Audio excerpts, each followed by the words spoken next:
My family's from Mexico, and they grew up in Los Angeles, and then moved over here into Denver, kind of back and forth. And I happened to get lucky to be born here. Denver is my hometown, my city, man. I got a lot of love for the people here, and a lot of love for the gente, man. So my message to the world is to make an effort to try to understand people that are different than you, because like this podcast is such a great platform for people to learn about different cultures and different people.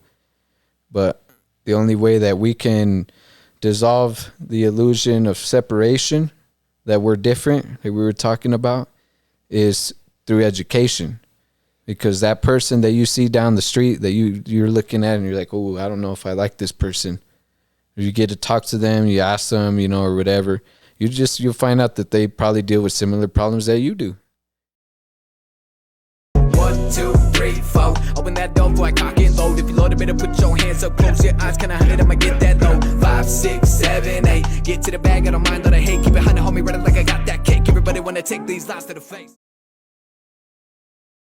What's up, guys? Welcome back to another episode of C-Rod's Tell Me a Story podcast. I'm your host, C-Rod. Let me tell you a story. Before I tell you the story of today's MC, first, let me tell you a little bit about his parents. His father from Baja Cali and his mother from Michoacan. They would meet in Inglewood, California, where his father would have to navigate the roughest neighborhoods in order to pursue his mother. Later, he would tell his son about these journeys. After that, they would find themselves in Denver, Colorado, where our MC was born. Raised in the Denver area, later he would find himself going to school close to North Atlanta, a predominantly white school where him and his friends labeled themselves the minority squad. After taking advice from his older sibling, he would start learning how to play instruments because of his love for music, practicing frequently and doing things such as joining jazz band in order to develop his craft. At the same time, he would find himself falling in love with hip-hop music, mimicking rappers such as Tech 9, memorizing their lyrics and trying to rap their songs. By doing this, he eventually came up with his own lyrical style that he presents now. Today, you can find him playing the drums in his group or working on musical projects in order to take his career to new heights. It was a blessing to sit down with him and hear about his life, and it's my honor to bring you today's featured guest, Jon Rubio.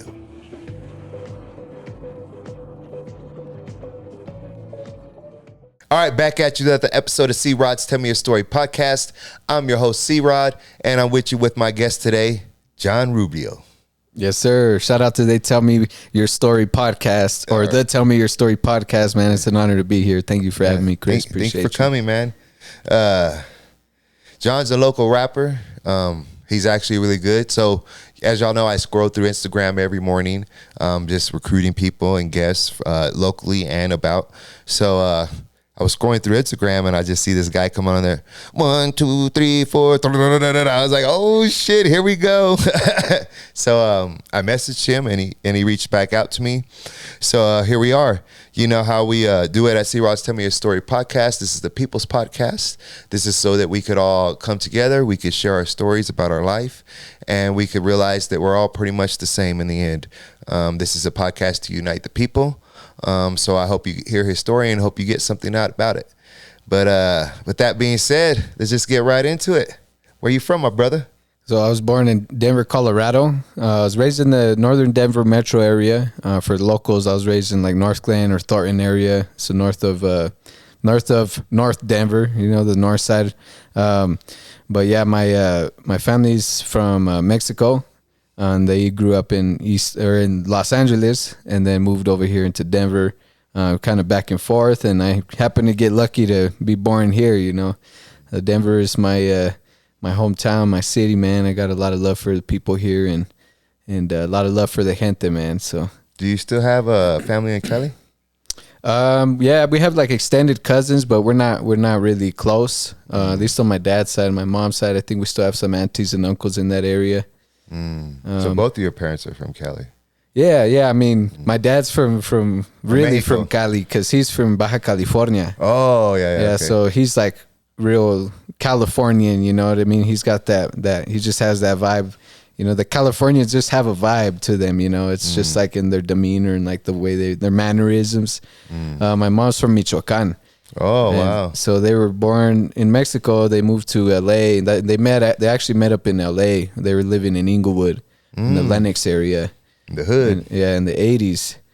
Yeah, so very interesting, times, So yeah, they moved to Denver, and then, I was born here. I remember when, Sports Authority was in Vesco Field, man. Back in the day. Yeah. What is it called now? I don't even think it's called Sports Authority anymore. No, it's something else, I think. Somebody just bought it. I don't even know, dude. I don't be keeping up with sports that much anymore, but. You got siblings? Yeah. I got 3 siblings. Yeah. So I got 2 younger sisters, a baby sister. She's about 9 months now. And I got an older brother, so I'm the middle child.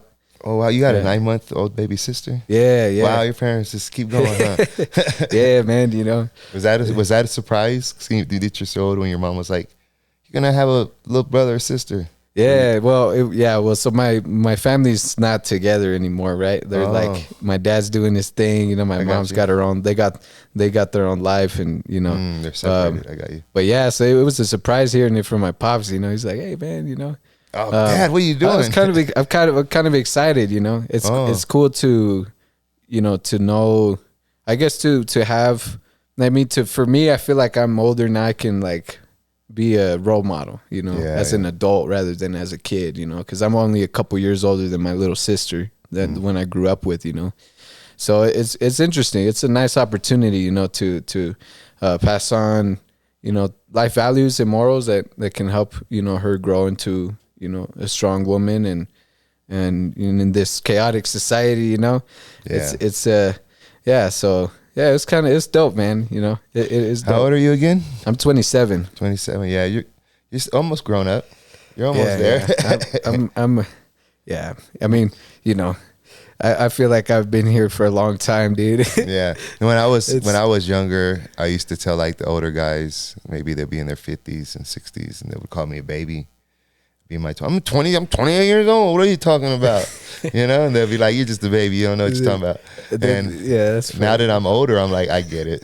I didn't get it then, but I get it now, So your dad is from Baja Cali. What's he like?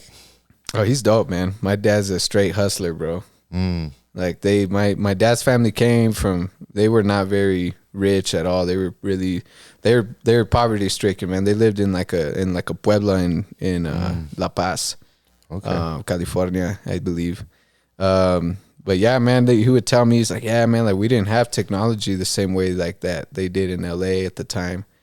He was telling me, he's like, if you had to get like, even getting a bicycle was like rare in their town, like you had to go outside miles outside of the town to get a bike. So if you got a flat tire, you can't, you know how, have you been to Cali or LA? I've been to Cali. But the hood is in Denver, right? Yeah. Like you get a flat tire, you just go to the pond or you go to a yard sale, you just find a tire like right there. But if you were to get one in like that part of Mexico, you'd have to go outside of town, bro, just to get a tire, So things weren't as accessible, which is, it's all, I mean, people can say it's good or bad. It just depends. Like, it depends on the mindset, because we still have ancestors that live there that they live a simple life, They don't care about having a lot of technology. They just want to live off the land and, be, live how our indigenous ancestors lived for, however many years. But yeah, man, he's dope, man. He's he came to America, was pretty much like the head of his household. Like, he was a man of his house. So my grandpa was in and out, he was doing his own thing. And then, so my dad was also the head of like, I believe 8 siblings. Down in Mexico is before he came? After. Oh, yeah. Okay. How old is he when he came to America? I think he was like 6. I want to say like 8 or something like that. And he came with his parents then, huh? Yeah, so he was really young. But when they were in LA, my grandma had more kids, so my aunties and uncles, so like he was always looking out for everybody. Then my mom also had younger siblings too, so he kind of was like, and they looked to him to help them for everything. He was kind of that dude that like he didn't really get a childhood like the same way that me and my siblings did, or like, you know, me and my cousins or people from our generation. Yeah. Because it really is a generational thing. Like if you really look at how much times have changed since the 80s, it's crazy, man. Oh, like, it's wild. It's I was born in the 90s, you know, but even then, like to the 80s kids were like, you guys, you know, like you don't know about no pagers or like all this stuff, you know, like because we were babies then, you know, we didn't have to, we weren't like using pagers. Like I remember my dad having a pager, but I was a kid, bro. I was like 4. I don't remember like how to use it, or like how you couldn't use the phone and the internet at the same time. You know, you had to have like a line or something, like, you know. But yeah, man, my family, you know, that goes with it really just our culture as Mexicanos, you know. Like we're really hardworking people, like, because most of our people we don't have inherited wealth. We have to start from the ground up. Yeah. You know, and that's something I always appreciated about my family, is that they, you know, they've always instilled that inspiration, you know, to work hard, even if you do have like more opportunities, to make the most of them. Because to us, we look at them and we're like, well, my dad didn't have to break his back for me to just do nothing with my life, you know, and to be out in the streets and like do my thing. You know, so it's just a way to give back to our ancestors, our elders, you know. I agree. Growing up, I feel like on my Spanish side of my family, I never realized that Hispanic people were so hard workers until I moved away, where there was not a lot of Hispanic people, and everybody would say, "You're such a hard worker," and that, because I believe it was expected out of me. Like I would grow up, see my uncles and my family work, and I would just see people working hard. So I never realized the reputation that we had as hard workers until I got away from it. And part of me was just like, no, y'all just lazy, you know, but I mean, it's true though. Yeah. But yeah, I love that about my heritage, how rain coming down good out there. If y'all hear some rain, sorry guys. We need the water, man. We need the water. The earth is getting dried in. But I always love that about my heritage, how Hispanic people, Mexican people are known for being hard workers. So your mom, what is she like? She's a gangster, bro. She's tight, man. She's awesome. Yeah, you know, both of my parents are hard workers, man. Like my mom, she actually recently just graduated with a master's in social science, work. Wow. You know, and it's crazy, bro. You know, she just turned 50, so happy birthday, Ma. You're seeing this, you know.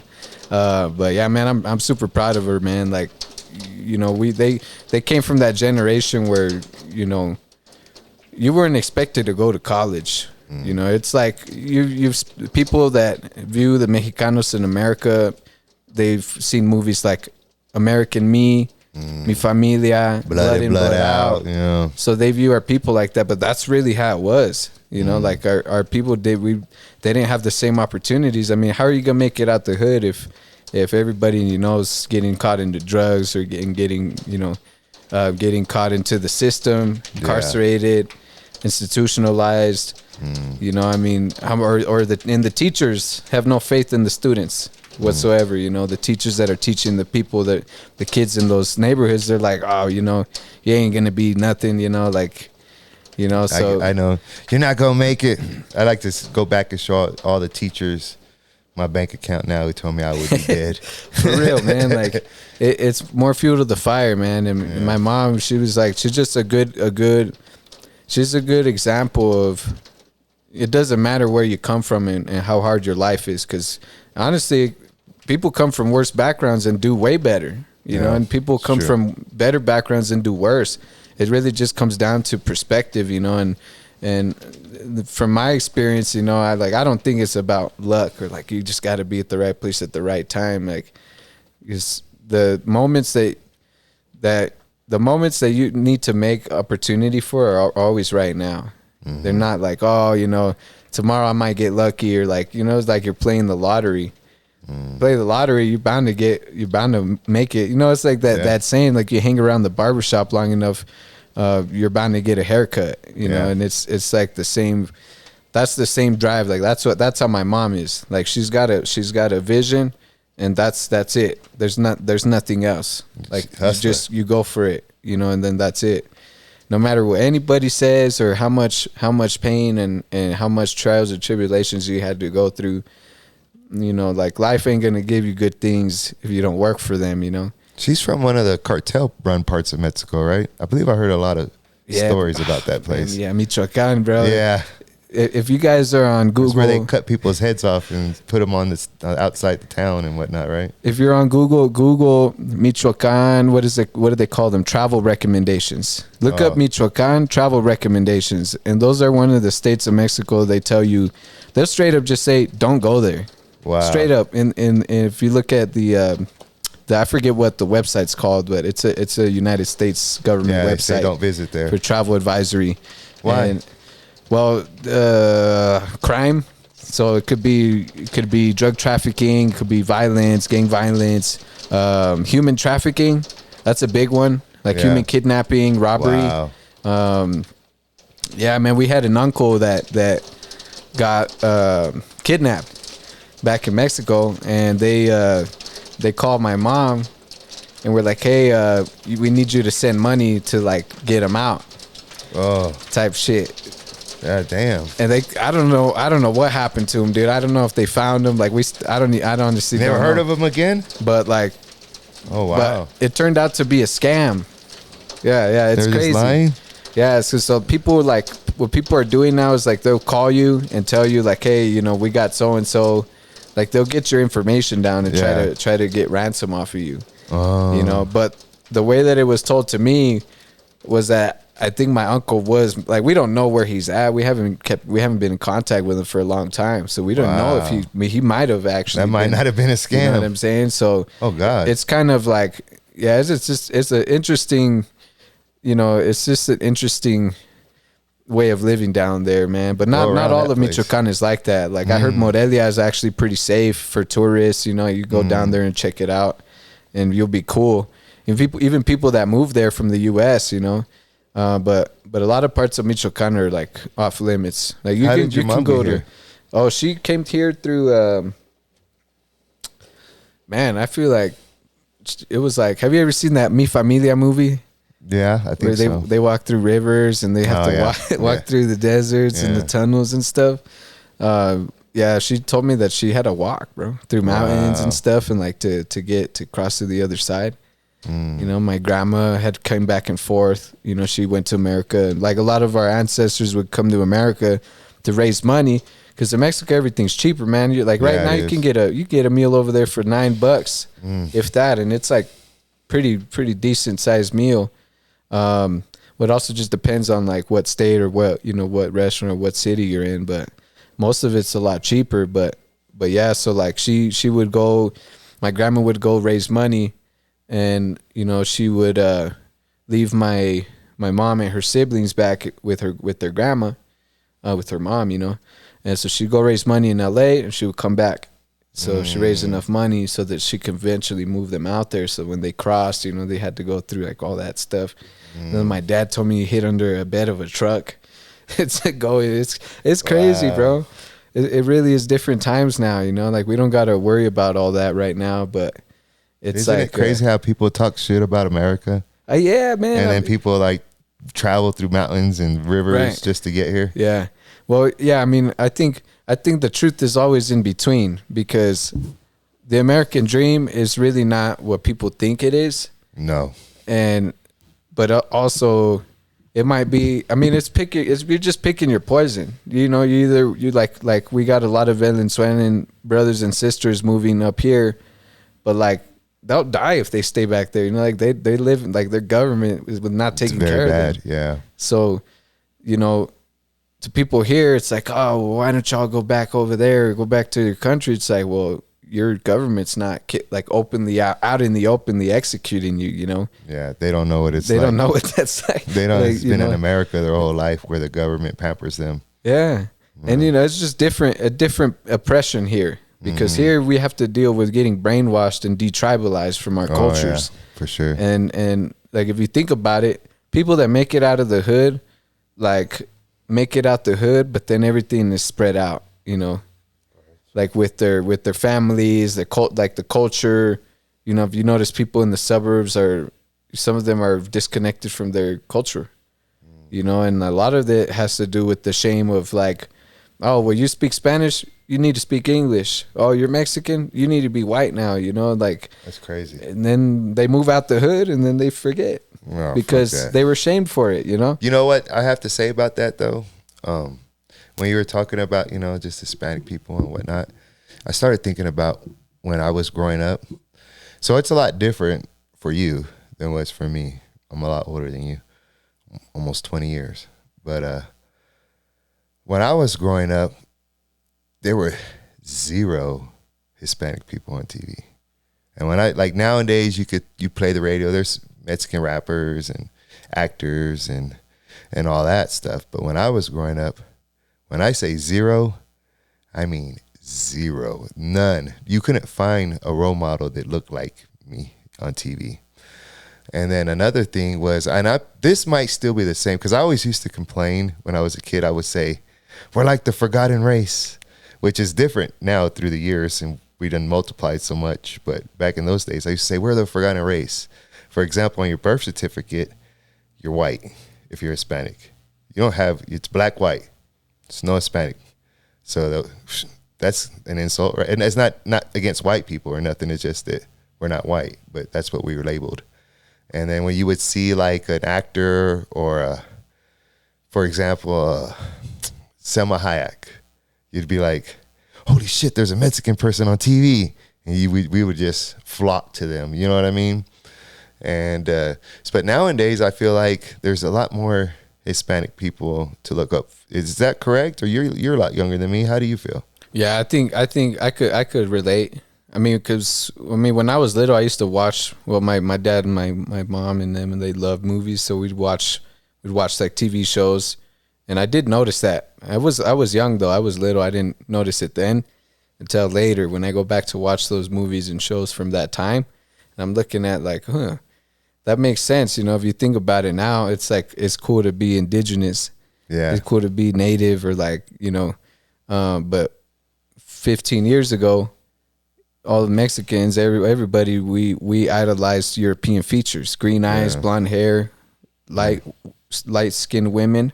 No, there's no Hispanic people to look up to. So, yeah, I mean, I can relate, man. I think that, I mean, I didn't see it as much as you guys did, you know, from your generation, but I think, like, just looking at, because we have access to all that stuff now, like, you know what I mean? Like, I could, like, we grew up with the internet, so we could go back and watch stuff from those times and think about, like, oh, yeah, that's kind of weird. I mean, we had, like, Selena, you know, and, like, people like her and, like, James Edward almost, like, and some actors, but now there definitely is a lot more Latinos, like, being represented on film. And so I'm from grew up by Corpus Christi, Selena. It's down there. I can remember when she died. Dang. And all the kids came to school crying. Selena died. That's crazy. I can remember the standoff. Yolanda, is her name Salazar? Yolanda, the lady who killed her. I can remember the standoff in the hotel. Yeah, I was there. That's crazy. I was there. Yeah, that was back in bro, that lady was so huge. And she was like going to be, everybody in South Texas, we all looked up to her because she was the one that was going to bring Latinos across, like, to the spotlight. She was the one that was going to transcend, you know, out of and going big for all Hispanic people and stuff. So when she died, I could remember this, being at school and all the kids crying, and the next day and wearing T-shirts and flowers. Damn, I'm pretty old, huh? She's been gone for a while. I think that lady's getting out of prison who killed her. Dang, for real? I thought she died, bro. I think I didn't know that. Out. I think it might have been 30 years almost. Wow. I don't know what year she died. I'm pretty sure they're going to put it in the comments. Yeah, that's crazy. Yeah. Yeah. Rest in peace, Elena. Yeah, she's definitely a Mexicana idol, man, icon for She's from the hood down there too. Yeah. Yeah, I think Molina is the neighborhood she's from. We used to fight with those guys. You're like, but she's cool, you know. But she's cool. She represents all of us. He's like, I want to say they still have houses down there in the hood. They just put fences in, by like the block. I don't know. I remember seeing her brother and her family always driving around. He had like an Escalade and shit. They used to see him. And then they used to have, you know, the Cumbia Kings. Oh, the Cumbia Kings. That's her brother and them. That's crazy. And they used, I want to say one of my friends punched one. Hey, bro, that's wild, bro. You got some stories, man. Yeah, but that's all like a little small area. It's like Denver. It's like, I talk to people all the time that know each other. It's like, you think it's big, but it's not really that big. You know, the whole world is not really that big. It's a small world. You ever heard that saying? Oh, yeah. I believe it, man. It's crazy. It is crazy, man. So how did your parents meet there in LA? They just went to the same town? Or? I want to say they met at church. They went to church and they met at church. At least that's what I've said. You know how it goes, man. Then, you know, when you get older and you look back on times when you were that age, the story might change a little bit. Yeah. I'm sure they might correct me or something, but I could swear they told me that they met at a church down there. Yeah. They're from different barrios too. Oh, no, that's bad. Yeah. That's bad in LA. Yeah, my mom lived at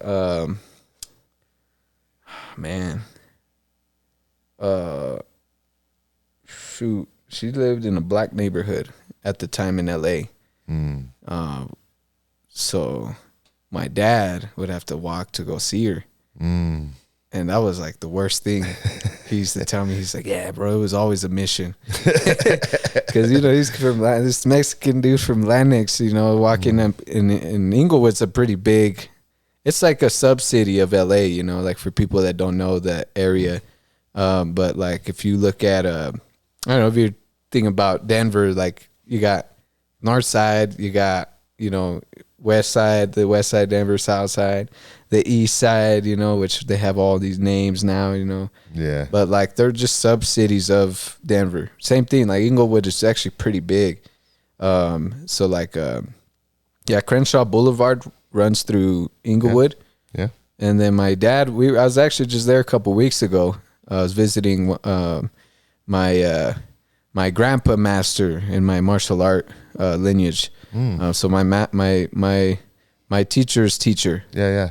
And I was there with my pops. I had him meet me out there so we could hang out. And he was taking me around. And he was like, yeah, dude, I had to walk over here, you know, through this neighborhood. It's like pretty bad. I can't remember what neighborhood it was. Crenshaw's pretty rough. But rough road. Yeah, man, it's the whole way, because like it's literally our Crenshaw and like you go to man, I can't remember that there's a main street right there, but Crenshaw runs all the way. And then the 10-4 CMGs is like, you know, that's where their block was, but that was like on 104th. So like Crenshaw runs this way, 104th is like one of these streets, you know. That goes like lateral, I guess, depending. So you had to go through there every day. It was a mission. Yeah, man, it's wild, bro. It really is wild times, man. Like, in the 80s and 90s, it's crazy, but like there are gangs nowadays. Don't get me wrong, but those are like the gang banging days, like 80s and 90s, and blacks and Mexican gangs just shooting the shit, like killing the shit out of each other over blocks we don't own. And like it's crazy. Like I grew up in the late 80s, 90s, and I'm mixed. And bro, it was tough. It was tough growing up mixed in a Hispanic neighborhood, because they didn't like black people because of the gangs. They're black gangs versus Hispanic gangs. So just going to school was a mission for me every day. I was like, oh, that's shit about to go down up in here. I would get called the N-word every day. I got called many times. I would get in fights every other day, just finding somewhere to fit in, you know. Eventually that changed, you know, and I've noticed that you got Mexicans running around saying the N-word. Like, it's crazy. It's crazy. It's wild, It's wild, you know. That would never happen when I was growing up, unless they were being disrespectful like they were with me, you know. Yeah. But now I feel like Black and Hispanic people are more united than But when I was growing up, shit, fuck no. Don't be Mexican walking through no black neighborhood, and don't be fucking Hispanic. The opposite, you know, because they would talk shit to you. I remember one time when I lived in Nashville. I lived in a black neighborhood in the projects. So I'm walking home. This motherfucker comes and grabs me. No, you can't go in there. Don't go in that neighborhood. You're Hispanic. You can't go in there. He tried pulling me by my arm. I'm like, bro, I live there. I got to go home. I live there. He's like, oh, God, I'll walk with you. Damn, you know, that's crazy. Yeah, it was rough, you know. But I think that's gone away a little bit. You're younger than me. Is it still the same or? It just depends on the area, you know. Yeah. Like people. Yeah, I mean, like like for example, in Denver, like where my family lives, there's not really a lot of black people that live there. There's some that are migrating now from like other countries and stuff. But if you go to that neighborhood, like Westwood, you can see there's just Mexicans there and maybe some Asians. You know, there's a lot of Asians in the area, anyways. But if you see black people there, they're just not from there. Just not from there. You know what I'm saying? Yeah, but it's not a problem. I mean, the local gangs will get pissed off, but like normal people, they don't care. You know, everybody's there for the same reason. You know, trying to make a living. But I mean, I don't know. I don't think it's as bad as it was back then because everybody's living everywhere now. Unless you're in prison or something. Yeah, which is actually interesting. You know, my one of my family members got out recently, and I was talking to him about that. I was like, hey, so see, we were making fun of him because he came out with cornrows. You know, he's Mexican dude. You know, but he was telling me, he's like, nah, he's actually, I had a black homie in there that was it was his roomie. So he man, they were like super cool. You know, so he said that there's a truce right now. I guess that everybody's pretty much cool with everybody right now. I guess it depends on where you're at, you know, which prison you go to, but at least Colorado's rough. I heard Colorado has some rough areas. Yeah, dude, we got I think we have a Chapo here. Yeah, you do. We got like one of the worst Supermax prisons here, man. That's wild. But yeah, I mean, I don't know. I think because cultures have integrated so much now. Like Mexicans, like we love rap here. If we lit into even in Mexico too, but like in America, like the black community has opened up so many ways for us to express ourselves as colored folks, you know, because of the civil rights movements. Yeah. You know, like we had like Martin Luther King, we had Malcolm X, we also had like Cesar Chavez. Like these are like people that were staples in American history, but like the black community really were the first ones to be like out and open, like, hell no, like we're done, like we're not gonna deal with this the injustices, you know, that the system places on people. And so it's kind of like over time, you know, like when hip hop came out, bro, Mexicans love, like if you go in LA, bro, they're always bumping oldies or like some West Coast rap, like old school shit. You know, like some Tupac, you know, we fuck with some East Coast stuff here in Denver, at least from what I know. But yeah, I mean, if you look at like the Mexican rappers from the West Coast and like California, like, I mean, they've adopted, you know, culture from hip hop, you know, from black culture and have adopted it into their culture. That's why Mexicans say the N-word now. That's crazy. Whether it's right or it's wrong, it's like, you know, I mean, like, you know, culture. I mean, it's I mean, it not to say it makes it right to say it, but it's understandable why, because the hip hop has such a very big influence on our people. Because to us, you know, when we hear Tupac, he's talking about the injustices in the system and like how that's affected, you know, his people, their people, you know, like we relate. And we can relate to that because to us, like that's our story too, you know, modern day slaves, because they think that we don't physically have bondages now, but it's all here. You know, it's like why they make gun and liquor stores in the barrios and in the hood. That's true. You know, and they gave us drugs, you know. Yeah, like Rick Ross was selling drugs for the CIA. Damn, that's wild, dude. That still blows my mind. Yeah, I think I forget, they were funding war in Nicaragua, and Damn. So he was selling crack to they had him selling crack to all the black people. Yeah, Ain't that's that horrible? crazy. It is, man. It is. It's a horrible thing, man. Like, it's dope that he got out though. yeah. No, yeah, He taught himself how to read, and I think it was they had him on 3 strikes, but they got him 3 strikes in one case. So if you get 3 strikes, you have to be, I go to jail, I serve my time, I come out, I go to jail, I serve my time, I come out. You got 3 times. For him, they gave him 3 strikes. He went to jail, 3 strikes. You can't do that. So he taught himself, and I could be wrong, but I'm pretty sure that's what happened. So he taught himself to read, started reading law books. He figured that out, and he got out of jail. I think they gave him I think he had 30, 40 years, and he beat it. Damn, that's crazy. Yeah, and didn't even know how to read. Taught himself how to read.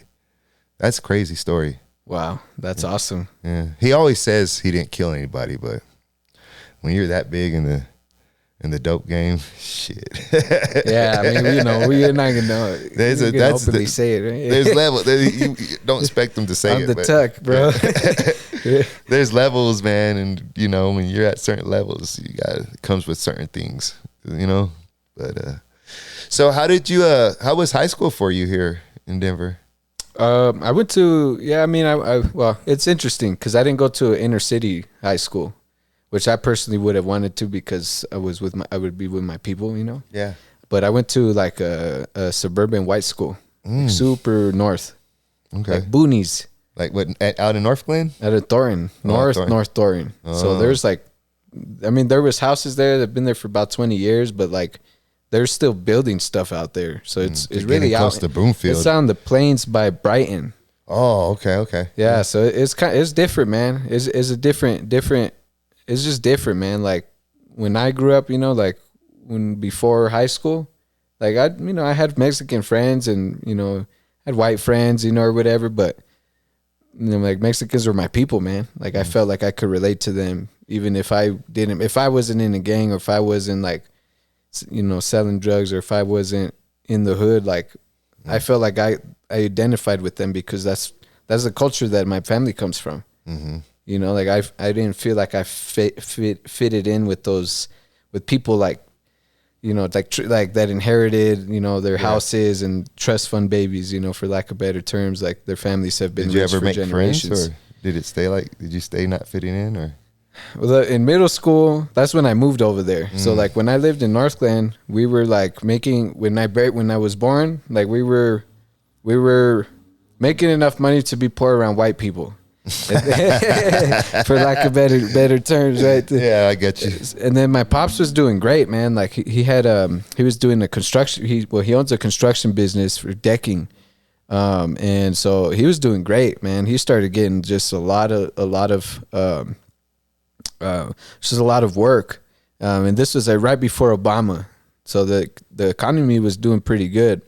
So he moved us up even north, and then I went to it was pretty much, I was the only Mexican in my class, bro. Wow. There was maybe I remember this black kid, Napoleon, man, and me and Napoleon, like the Asian kids, we formed this little clique called the Minority Rangers, bro. We would mess around and because we were the only colored kids there, Yeah. And it wasn't to be it wasn't to separate us from white. No, from white just people, connected. But we were just able to connect differently because we just know how it is, man. Like when we're raised, we as colored people, we know that we just have different. Our opportunities are not the same if you're an Anglo-American or if you're from a Caucasian background, because they're just not. Like you look at what the country was built off of. It was built off of racism, which is the base of a lot of modern day oppression, and which is now covered by classism. Because now, poor white people will say the same thing. Well, they're like, well, I got to deal with this too. And it's like, yeah, it's true. They don't care about you either. And you're sitting here caring about my skin. It's just rich and poor. Yeah, exactly. Rich and poor. You're either rich or you're poor. Yeah. Yeah. So it was interesting, man. Going to school was I mean, I don't know. It was hard to find people to bond with, to have that connection with, that you would with your family or with your friends that are from the same, race as you, or same even cultural background, you know. So it was kind of eye opening to see, you know, like I remember I used to get, I mean, like kids would talk shit, you know, like about Mexicans or fucking whatever, because you know when you go up to those towns up there, they're like really conservative. Yeah. So they're like, oh, these damn Mexicans moving in, and like, you know, go back to your country. It's like, dude, I'm from my country. I'm here. Colorado is a Spanish name, dude. What the heck do you, like, what? You know what I'm saying? So it was just interesting, man. Like I used to get, I mean, to be fair, I wasn't a bad kid. I just didn't have the guidance that I needed at the time, you know. So because I used to get in trouble, and like, you know, I would steal shit from people's lockers, or like, you know, we would smoke and you know, get in trouble at school and stuff. And so, but they thought I was selling stuff. So what they would do is they would pull me out of class every now and then, and I never had shit on me, bro. I never sold like that, like when I was there. So like they would pull me out of class and they would take me to the office to pat me down, like with the officers, you know, all the time. Damn. And just random shit, you know. Damn. And I mean, but I it wasn't entirely because I was, you know, because you was doing shit too. But I was doing shit. Yeah. But also like I didn't see you know, I didn't see any of my white people that were doing shit getting into shit, you know. So It was, to me at the time, it just felt like it was just weird, you know. Yeah. It was wild. It was kind of crazy. But then going into high school, it was easier to get along with people because well, you know, we start partying, you know, we start really getting into like, you know, the party scene, because white kids love pills, bro. That's just something. And you guys watching this, you know what I'm talking about. You can't deny that, bro. Yeah. Them perks, bro, them Xannies, them Addies, the Ritalin, like all the painkillers, the codeine, you know, all that stuff, man, like was, because they're rich, you know, they have the money to buy that, to like, you know, they have access to it like that. But yeah, I mean, like, so I got into like music.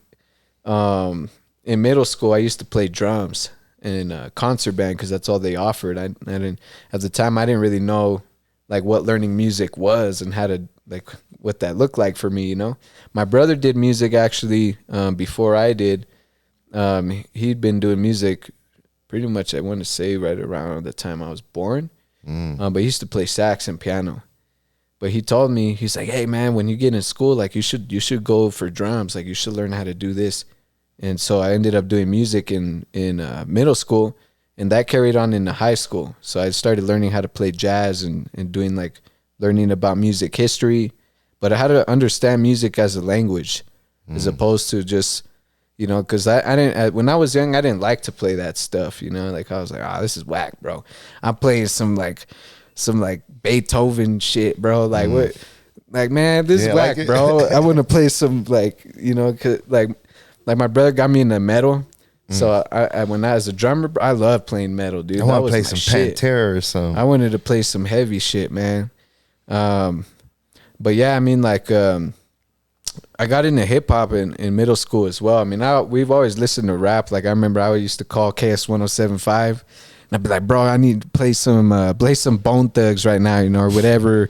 Like, you know, or I'll play some Cube, or like, you know. Yeah. I would always throw in like some 90s stuff. And then in middle school, I started getting into Tech 9. That changed my life forever, bro. Yeah. Because, like, yeah, I mean, we grew up on, like, West Coast classics, you know. Like, I didn't really listen to East Coast that much besides, like, Biggie, you know. But like, and SPM was big, bro. You know SPM. Yeah. So, you know, I grew up on that, like, listening to SPM. Tupac, I was, like, one of my favorite rappers for sure. Like, Tupac was... I love Tupac. He's one of the GOATs, man. Like he's a prophet, bro. Do you listen to Tupac and relate sometimes? Like when I would hear Tupac, because I always say the difference between Pac and a lot of, because I think the rappers are better nowadays. But I always say the difference from Pac is when you hear Pac, you're like, damn, that happened to me, or man, I feel exactly how this guy feels. Like he would always make me feel the same. Like Do you get what I'm saying? Or yeah, no, yeah, I definitely feel that. I was just listening to Pac the other day, man, and I forgot which song it was, but he was talking about like when people were giving him grief because they were labeling him a gangster rapper and saying, "Oh, Pac just promotes guns and violence and da da da da da." It's like, okay, but which Pac are we talking about?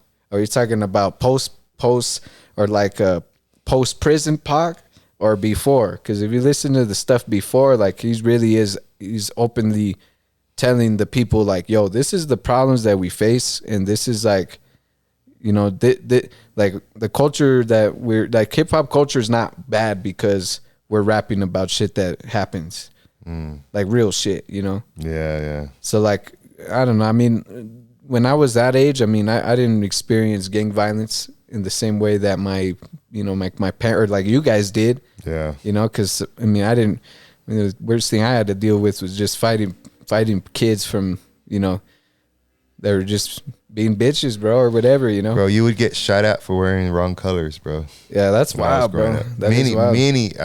I've heard many stories, and it's happened to me that, for example, there's this guy. He went through a blood neighborhood, and he was wearing red, but then he had like some blue stitching on his hat, and they shot him over it. Damn. That's wild, dude. That's wild. That's crazy. That's how it was. All right, back at you from our break. We were just talking about, we've hit a bunch of topics. Yeah, for real. That's how I do it, man. Yeah. I'd be ADHD, bro. I'd be like with five different things. I'm with you, bro. I got it too. Something we were just talking about off camera though. We were talking about, you know, being Hispanic and being white and the differences. But something that we were just talking about is how, for some reason, people are starting to be racist towards white people. And I've heard the debate that you can't be racist towards white people, and I've heard the debate that it's okay, but me and John, we think it's not okay, right? And we were just talking about that, and I was just giving him an example about work. I was talking to this lady, and she was saying stuff about white people, and I corrected her, and I said, no, you can't talk like that about anybody. We judge people by their character, not by their skin color. And there were some white people standing out there, and I told them, hey, I'm sorry about her remarks. And they went, no, we don't like white people neither. We agree with her. And I went, what the freak's going on with this world, you know? And I just want to clarify. If you hate somebody or discriminate somebody because of the color of their skin or anything, religion or anything like that, you are a racist. It doesn't matter if they're white, purple, pink, blue. If you don't like all the purple people, you're racist. If you don't like all the white people, you're racist. And I just wanted to get your thoughts on that. Yeah, no, I mean, I 100% agree, man. This is a really prevalent problem right now. Mm-hmm. You know, I remember I was at a party once with some homies of mine, and this white dude came up to me and was like, dude, I'm sorry, I'm white. I'm like, what? What the fuck? Yo, dude. Were you really dead ass, bro? I was like, yo, hold on, son. This is crazy, bro. I was like, yo, whoa, hold on, bro. I was like, that's definitely going to be a real. So I told him, I was like, dude, what are you talking about, bro? Yeah. I was like, what do you mean you're sorry, dude? Like, you can't change that. Like, even if you dyed your skin, bro, like, you can't change that, man. Like, what's going on here, you know? Yeah. But he was saying that he was like, he was just asking because it was during the Black Lives Matter protests. I think it was 2020. Yeah, what couple years back? 2019? Somewhere around there. And so people were more aware of like really what, you know, what it's the struggles that people that are minorities face, you know, people of different skin colors and ethnic backgrounds in America specifically. But like, so he was talking to me. He's like, hey man, what can I do as a white person? Like, how can I help the situation? Yeah. And I was like, well, first of all, don't apologize that you're white, bro. Like that's just like it's not like what you can't control that, but plus there's nothing wrong with that, bro. Yeah, who cares? The problem is not your skin. It's just the lack of education of other cultures and other people from different backgrounds. You know, like how you were saying with this the work situation. You know, like the problem that people have is the disconnect, the disconnection, not understanding somebody because of their culture. Yeah. You know, and that's why even like Mexicans, like I grew up like that, dude. I remember like, I pinches güeros. Like, you know, but like we grew up like that because that's modern day colonialism. When you think about how colonization works, it's not just the conquering of the people, but it's how can you create a system to keep the division and keep the oppression going for generations and generations after. Now, you know, we have the freedom to use the same bathrooms. I don't have to ride on the colored bus anymore. I don't have to drink from the colored fountain and, you know, and all in the bathrooms, etc. Right? Like we have the freedom to do pretty much whatever we want now. The only difference is our mind. We're still institutionalized, like I was telling you, modern day slaves. Like we're thinking black and white and brown and yellow and all these different or whatever, or Democrat, Republican, you know. But like that's the problem. Like people think like you think being prejudiced against white people is gonna fix your problem. Like that's not gonna fix the 400 years of oppression that our ancestors went through. You know, from the Spanish Inquisition. You know, like that doesn't fix all that. You know, what fixes that you just become a colonizer. You become that. Becoming part of the problem. Yeah, exactly. By being prejudiced against white people, you know, because you can't like, I mean, we're born and we're socially conditioned to have that sort of reaction to, you know, white people. Yeah. Or people of different races, man. Like we're like we inherit that generationally. It's taught. It's a taught thing, you know. So if somebody's racist to me, like I just know that they were raised like that. Yeah. You know, it's not my job to you know, I don't always have to educate people. It's not your job to reteach them. But I feel like part of the problem is that people don't want to educate. They just get quick to wanting to fight. They're like, oh no, well screw you. Well, your people do this and your people do that. Yeah. Instead of being like more of insults than anything. Yeah, because I mean you have to respect people for who they are and meet them where they're at first before you try to educate them and tell them like, all right, like, you know, like this, like the white dude that came up to me, you know, I was like, did you start laughing? I did, bro. I ain't gonna lie, bro. I was like, yo, what? I was what shook. The hell are you talking about? Yeah, dude, it was wild, man. But like, but it kind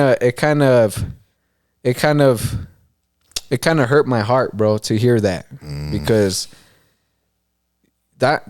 this person now understood what I felt like growing, you know, and getting judged by my skin color and my cultural background. In a predominantly white, you know, society, you know, like, oh, like, I'm sorry, I'm not light skinned, you know, I don't have green eyes and blonde hair like you do, you know, or whatever, you know, and like this person understands that pain now, and to a certain extent. At least the police aren't after him like they are after us, but like they're not. They understand it in a similar way to where you feel sorry for something you can't control.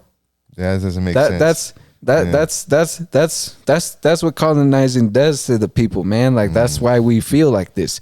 That's why you have so you know, so like, okay, so you know, when somebody from your culture does well and they're around white people and they're like, they adopt that culture.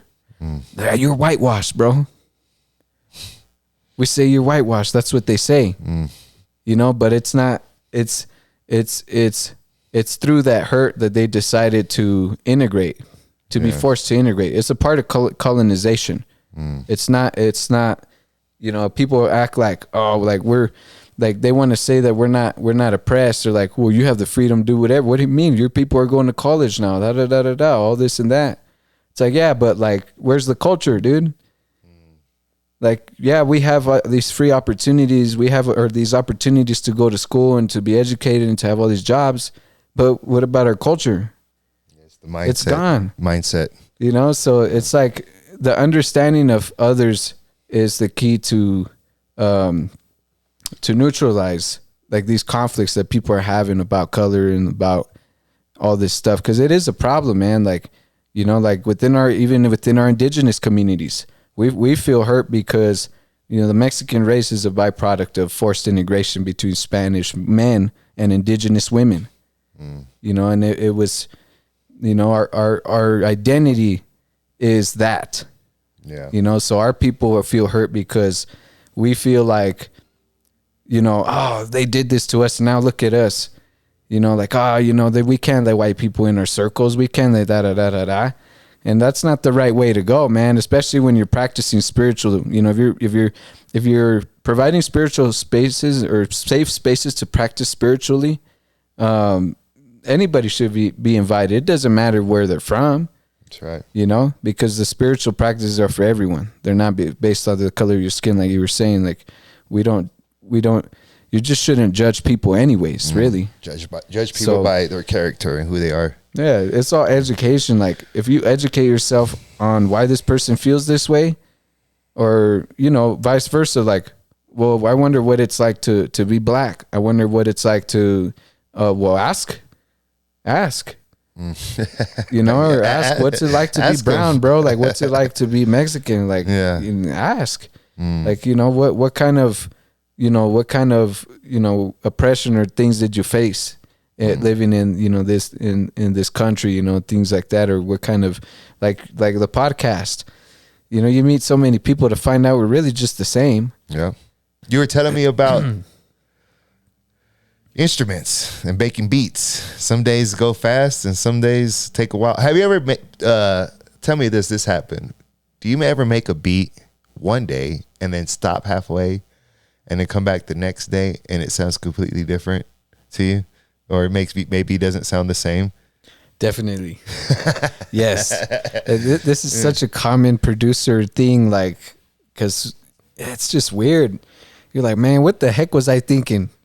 You know, or you make something and you're like, oh yeah, I'm gonna try doing this to it now, and then it completely changes the song. It evolves it. It sounds like a different song, right? When did you start writing rhymes?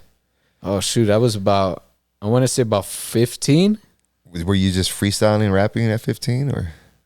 I didn't freestyle that much when I was younger. Oh. So it actually started when I got into Tech 9 and when I was in middle school, me and my homie would look up, you know, his songs, and we would just rap them. We'd look up the lyrics and rap them because it was fun. Yeah, yeah. You know, like, I like Tech 9. Like, I listened so fast too. Yeah, I listened to Tupac, but it wasn't fun to rhyme his raps the same way it was to do Tech 9's, because he's like, it's a challenge. Yeah. You know what I'm saying? Like, it really is a challenge to write. I mean, dude, come on, bro. Any rapper out there, bro, try to rap one of Tech 9 songs compared to a Biggie Smalls or a Tupac one. Way harder. It's just harder, dude. Yeah. It doesn't mean it's better or whatever, but I'm just saying, like, to me it was more funner because it was more of a challenge for me. So that kind of got me into like with my homie, you know, we used to listen to this group called Cess Crew on Strange Music, Tech 9's record label, and it had UBI and Godimus. There were these two rappers. So we would pick. It's like, all right, well, this song, why don't you do his verse and I'll do the other verse? And they didn't have the lyrics down on like the Google yet.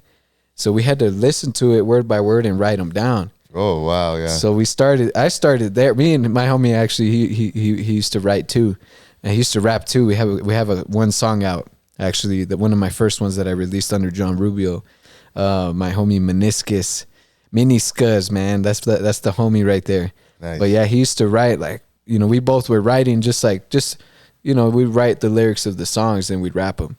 Then later, when I got into high school, then I started getting into writing my own stuff and really just, yeah, whatever, just random, you know, bullshit, whatever. Like just trying to trying to rhyme stuff, you know. And then I got into freestyling when I was like a senior. I loved rapping, bro. I just started rhyming, flowing, you know. And then yeah, I mean that's I mean, I started freestyling at a later age when I was about 18, going into college. Like, I really love freestyling because it really, those are your mental push-ups, because you really have to, it's like freeform sparring, because you could be good at the choreography, but freestyling's a different beast. Like you're saying, like when you enter that cage, it's a different beast, because you're on the spot. Like, you're like, oh shit. Are you pretty good freestyling? I'm all right. I'm okay. I have my days. You want to go on the spot or what? I could try something. I'm more of a writer, but no, I don't know how to. You Saved by the Bell, because I don't know how to add the music. Oh, I got a verse I want to show you real quick. See what you think. Wow, here, let me see if I can find this. I've been working on this. Okay, watch. I got this one right here. This one, cool story. This one's from a beat from my homie in the Ukraine. Oh. So he's experiencing all kinds of shit right now, dude. But he sent me this beat. So it goes like this. Living young, you with it, son, go get it, you with it, they give them all that you made of. What is you made of? What is you made of, Do you do enough? Put the work in, Do you really want what you working for? Sitting down, watch like a cinema, making them sick enough to see me getting up. You living young, ayy, you with it, son, go get your sums. You living, ayy, they give them all that you made of, What you do enough, ayy, do you really want what you working for? Sitting down, watch like a cinema, making them sick enough to see me getting up. What's it like giving up? Something I don't know about it, bruh. Something inside me just had a lovely be behind for my musica. That's why she hate me now. That's just what made me young. I did what I had to. Now give me fillet. She'll hear me on radios. Now I'm your dialect playing inside of Ukrainian. Beats be Ukrainian. Never heard of nobody that's like me. Never had anybody making nervously writing. All the lyrics, I'm doing everything behind scenes. 90% I'll never be doing what you mean. What you say, so I'm talking to bag it up. But you like to play those, second and brag at them. How you making pesos, but you don't have enough. It really make a queso. Got a case loaded. These fingers in a vote. When I pull up in the Volvo, then I gotta unload. Then I tell them, oh no, is you really living young? You with it, sons, you with it, go get your sums, you live it, they give them all that you made of. What is you made of, do you do enough? Put the work in, do you really want what you working for? Sitting down, watch like a cinema, making them sick enough to see me getting up. We living young, ayy, you living, son, go get your sums, you live it, ayy, to give them all that you made of, do you do enough? Ayy, do you really want what you working for? Sitting down, watch like a cinema, making them sick enough to see me getting up. Yeah. That's a new one I'm working on, man. Like, we'll definitely leave that in. I got man, my album's gonna be fat, dude. Yeah. I got some bangers. Fast flow. Thank you, man. Do you ever twist your tongue up? That's the Tech Nine shit. Yeah, because you practice. You grew up like writing his rhymes, and it makes sense. Yeah, it makes bro. total sense. Yeah. The Tech Nine got me. It's the stamina. Like, it's just, bro, I'd be tongue twisters. The chopper shit, you know. Get him when they gotta get it. Yeah. It's just sound hard. Yeah, man. So when is your new album coming out, or you're working on something, right? I am working on something at the moment. I don't have an exact due date exact release date when I'm dropping this album, but I am actually gonna do a photo shoot for it on Sunday. Shout out to the homie Diego Flores. He's actually part of my band Los Mocochetes. He's a multifaceted artist. He's a visual artist. He paints, does a bunch of stuff. He's going to be designing this cover for this album I'm going to call The Silk Road. And my boy Anthony Mays is going to be doing the photo shoot for me. He's a dope Denver photographer. If you're in Denver, you got to tap in with Anthony Mays for photography, man. He really has that eye, like you're saying, like you capture interesting people, you know, and it's such a visual, artistic lens, you know. But yeah, so I don't have a release date for the album yet. I'm just working at it piece by piece. I still got a few songs I got to record in the studio. Shout out to DJ Deuce. That's my boy, my homie, my engineer. But yeah, we're working on stuff. I got one coming out soon, bro, with Owen from 2MX2. I don't know, dude. I'll send you. Oh man, he's hard. Yeah, bro. Yeah, you're gonna fuck with Owen and 2MX2. Oh, we'll get him in here. Yeah, he's dope, man. But yeah, we got one coming out. It's called Latino Heat, and it's just capturing our culture, man. Like there's there is an underrepresentation of Latinos in the hip hop communities, right? In like the mainstream, because we're just not it's your flow too. Yeah. Though. Like your flow is not the typical Hispanic flow. Little puppet, little joker. You know, it's not, right. You got like a more nowadays flow. You know what I mean? It's all about being authentic. You know, like I never want to sound like anybody else. I always strive to be just myself. You know, and I feel like that's why a lot of Mexicano rappers don't make it, because they want to sound like everybody else who's popping, as opposed to being themselves, finding Who's their the own best way. Latino rapper right now? Oh, for me, Can't say you. Can't say. I was gonna say me, but you know, I really like Young Drummer Boy. If you haven't heard Young Drummer Boy, look up Young Drummer Boy. He's from Pomona, California. Bro is a straight gangster, man. Like his flow is just West Coast. King Lil G put him on, or was one of the guys that put him on. And if you know King Lil G from Cali, I'm 40-some years old. I don't know nothing. I don't know. Oh shit, yeah. King Lil G's been he's been around. Well, he's a '90s cat, but I probably know who he is. Then for sure. He got big. He got bigger in like the early 2010s. Oh, okay. Yeah, I had kids already. So he was like, but you're making me feel old, bro. What are you doing? But yeah, man, like Young Drummer Boy, he's a sick one, man, because he's got a pocket, what I call the pocket flow, because it's not as intricate as chopping, but it's just like West Coast, like more laid back Bay Area shit, where you're just right in the pocket of the beat. Just riding. You're just like hey,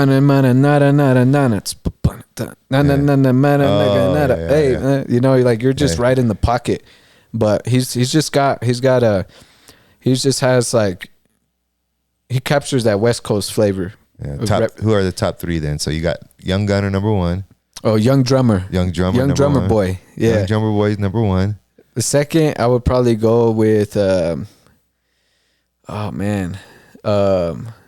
I just heard of him too. What's that dude's name? From man, dang, bro, he just El Mexicano OT. Oh, La Mexican OT. The Mexican OT. I don't know. He rolls his R's and shit. He's sick, bro. All right, so Mexican OT. No, Little Drummer Boy. Yeah, Young Drummer Boy. Mexican OT. And the last one. The last one's tough, man. I don't know, man. I have to. Man, that's a good one. I really fuck with yeah. See, I don't know, man. It's tough to get three. Just put yourself. I let you do. You could put yourself for the third one if you want. Because. Yeah, because for me, man, like I mean, you know, regardless of the controversial stuff behind SPM, SPM is definitely one of the Mexican GOATs rappers. Yeah, it's just what he did. You know? Right. It's what he did. But if you think about his influence, no, it's huge for sure. For sure, he's definitely can't deny it, bro. He's definitely was a major move in the Hispanic rap scene.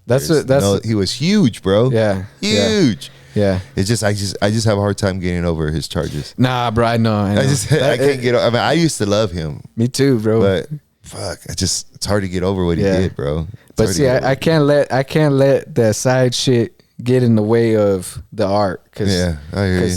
I'm not gonna. I mean, you know. He's doing his thing. Out. He's doing his thing. He did his time. You know? Is he out or is he getting out? I think he's getting out. He might be out already. He's getting out this month or something like that. Damn, what did he do? 10 years? 430. He didn't. There was no 30 years. He was locked in the 90s, wasn't he? Yeah, it ain't been 30 years. Yeah. He got locked up because I was probably 17, 18, maybe 20 years. Damn, he was in jail for a long time. Yeah, he's out. He's getting out soon. He had 45. Damn, because I know he got a 13-year-old pregnant and he has a child from them, and he SA'd a child in their sleep. So that's why I'm like, fuck SPM, but like, Yeah, I don't know right. the whole story. I don't know, Yeah. you know what I mean? Yeah, I mean, I'm not it's, educated enough to make a there's remark yeah. on it, you know?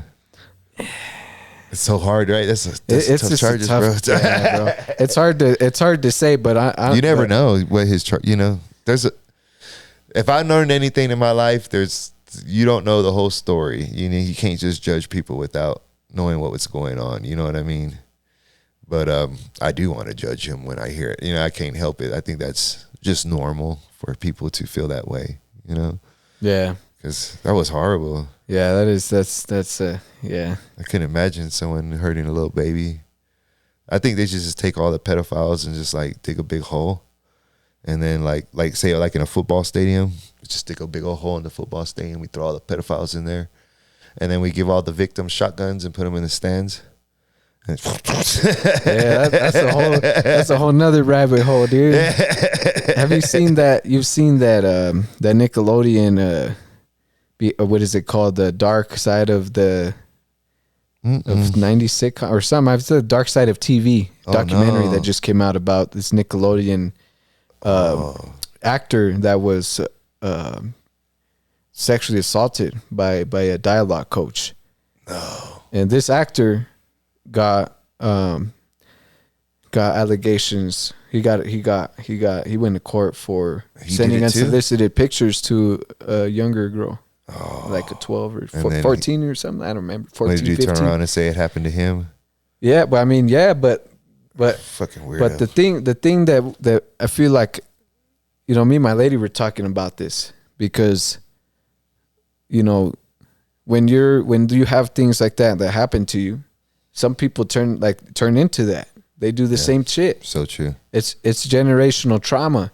So then is giving the victims the opportunity to doing that, is that really going to help them or keep them from doing it to someone else if they're already messed up?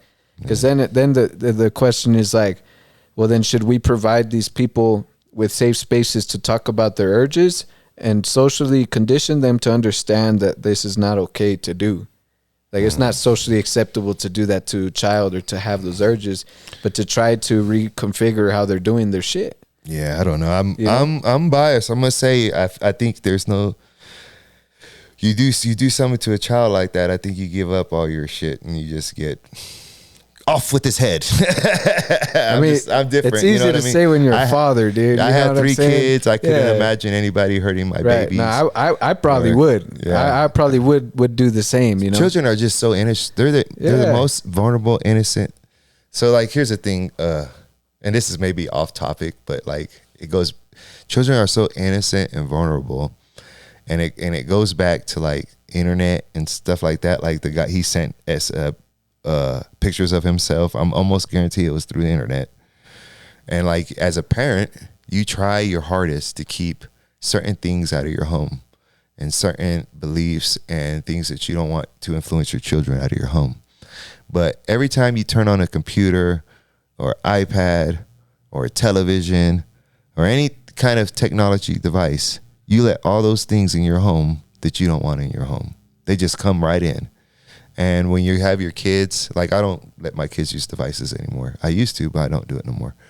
When you let your kids get on YouTube and whatever it is, all that stuff that you're trying to keep away from your child, you're giving it to them.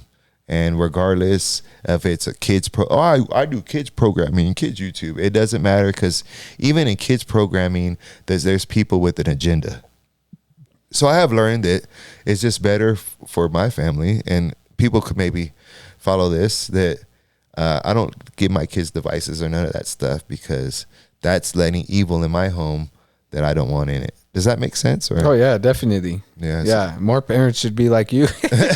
You know, I used to, but I start seeing it, and I had it happen to me. I was like, oh, this is why they're learning this shit. And I want to be a good parent. I want to set my kids up when they get older and they get to go and do all this, YouTube, whatever they want. You know what I mean? But as we're growing up, now is the time that I just want them to be kids and worry about kid stuff. And I want them to play outside. I want them to fight like siblings fight, and do do stuff and have stories. I don't want them to spend all their time on a device or in the bedroom, you know? So what I usually do at the end of these things is I usually ask a question. We got a good look for you today. Born in Denver, we know about your parents, the struggle they faced, how you got into music, writing rhymes. I think we got a good snapshot of you. With all that being said, what is your message to the world, and what would you like to say to them? That's a good one. We're not that big of a podcast. It's only going to be a couple 100,000. Don't worry. Hey, yeah, hopefully more. You know, I would say my message to the world is to make an effort to try to understand people that are different than you, because like this podcast is such a great platform for people to learn about different cultures and different people. But the only way that we can dissolve the illusion of separation, that we're different, that we were talking about, is through education.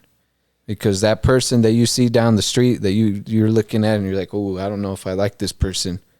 Or you get to talk to them, you ask them, you know, or whatever. You'll find out that they probably deal with similar problems that you do.